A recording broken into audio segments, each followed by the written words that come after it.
100 kilo गन्ना use करते हैं तो आपको 10 किलो गुड़ उसमें से मिलता है।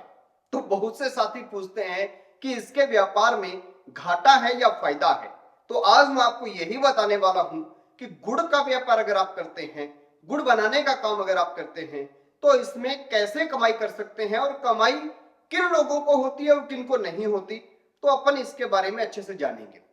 सिंपल सी बात है दोस्तों, अगर आप डायरेक्ट गुड़ का व्यापार करना चाहते हैं, यानी कि खुद गुड़ बनाएं और उसे बेचें, तो एक ऑप्शन तो ये हो जाता है।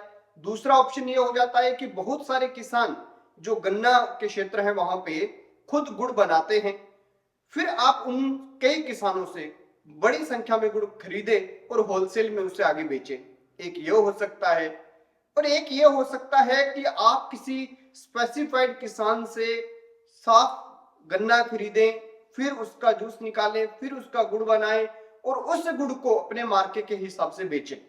एक ये ऑप्शन है। तो सिंपल सी बात है कि अगर आप होलसेल में घुसोगे तो कंपटीशन बहुत बड़ा है और ये मार्केट इतनी बड़ी है कि इसके कंपटीशन में आप उलझ के रह जाओगे।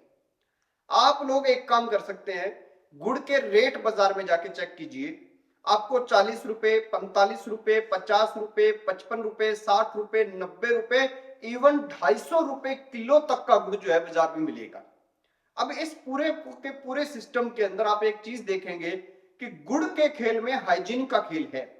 जो आज के टाइम में ऑर्गेनिक गुड़ के नाम से लोग काम कर रहे हैं, या फिर गुड़ की कुछ चीजें बना के, जैसे गुड़ की रेवड़ी बना दी, गुड़ का जो लड्डू बना दिया, गुड़ के अंदर चना मिक्स कर दिया, कुछ लोग गाजर को भून के गुड़ के अंदर मिक्स करते हैं, गाजर वाला गुड़ उसे कहते हैं, कुछ लोग हल्दी को मिक्स करते हैं, उसे हल्दी वाला गुड़ कहते हैं, वो मिक्स करके बेचते हैं, अच्छा दाम उसका जो है लेते हैं। लेकिन आप लोगों को क्या करना है, आपको बढ़िया गन्ना किसी भी किसान के यहां पर है वहां से खरीदना है। अगर आप खुद किसान हैं तो खुद गन्ना आप लगा सकते हैं। गन्ने को अच्छे से क्लीन करना है, हाइजीन के ऊपर अपने उसके ऊपर बेस अपने को काम करना है। तो गन्ने को अच्छे से क्लीन करना है, उसके बाद में उसका जूस निकालना है और इसका जूस निकाल के फिर गुड़ निकालना है। जब गुड़ निकलता है तो उसके ऊपर एक मैल आता है, यानी झाग बनती रहती है ऊपर। तो उसके झाग को अच्छे से साफ करना है। कई प्रकार के तरीके होते हैं इसके, तो आपको कोई भी केमिकल वाला जो तरीका है वो इस्तेमाल नहीं करना।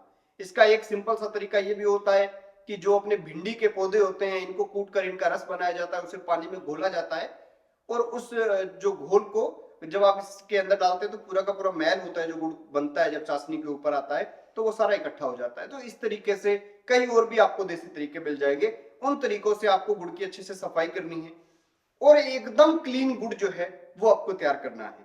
उस गुड़ को आप जो है लगभग 100 रुपए किलो से 150 रुपए किलो आराम से बाजार में बेच सकेंगे। अब अगर आप उसका आगे प्रोसेस कर देते हैं, उसके अंदर तिल मिला देते हैं, उसके अंदर भुने हुए चने मिला देते हैं, उसके अंदर भुनी हुई गाजर मिला देते हैं, उसके अंदर भुनी हुई हल्दी मिला देते हैं और उसके बर्फी तैयार करके अगर आप बेचते हैं तो वो 250, 300, 400 रुपए किलो तक भी आप आराम से बेच पाएंगे। तो आपको अगर गुड़ का कारोबार करना है तो याद रहे कि ऐसी जगह पे कीजिए जहां पे ज्यादा से ज्यादा लोगों का आना जाना हो, ऐसी जगह पे कीजिए जहां पर आपकी मार्केटिंग अच्छी हो। और इसी के साथ साथ अगर आपके घर पे कोई पढ़ा लिखा नौजवान है तो वेबसाइट के जरिए, एप्लीकेशन के जरिए और ऑनलाइन कई माध्यम होते हैं, इंस्टाग्राम है और आजकल तो ये फ्लिपकार्ट, अमेजोन, मीशो, फेसबुक, इन सब के जरिए भी लोग जो है अपने ग्राहकों से जुड़ते हैं। तो उसके जरिए आप जुड़ के और उनको जो है ये चीज बेच सकते हैं। इसमें तो कमाई है। अगर आप ये सोचें कि सीधा बस गुड़ तैयार करो और बेच दो, उसमें इतनी बड़ी कमाई नहीं है, क्योंकि मार्केट में बहुत बड़े बड़े बादशाह जो है वो पहले से बैठे हैं। तो इस बात को ध्यान रखें। विश्वास बनाने में आपको टाइम लगेगा, लेकिन जब गुड़ बनाएं तो फिर उच्च क्वालिटी का बनाएं, उसमें विश्वास में कहीं कमी ना आए, इस बात को भी आपको ध्यान में रखना होगा। तो आप इस तरीके से अपना गुड़ का व्यापार जो है वो शुरू कर सकते हैं।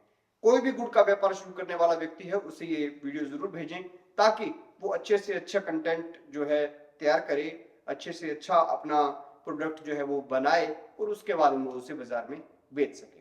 खैर, देखते रहिए एबीसी इंडिया।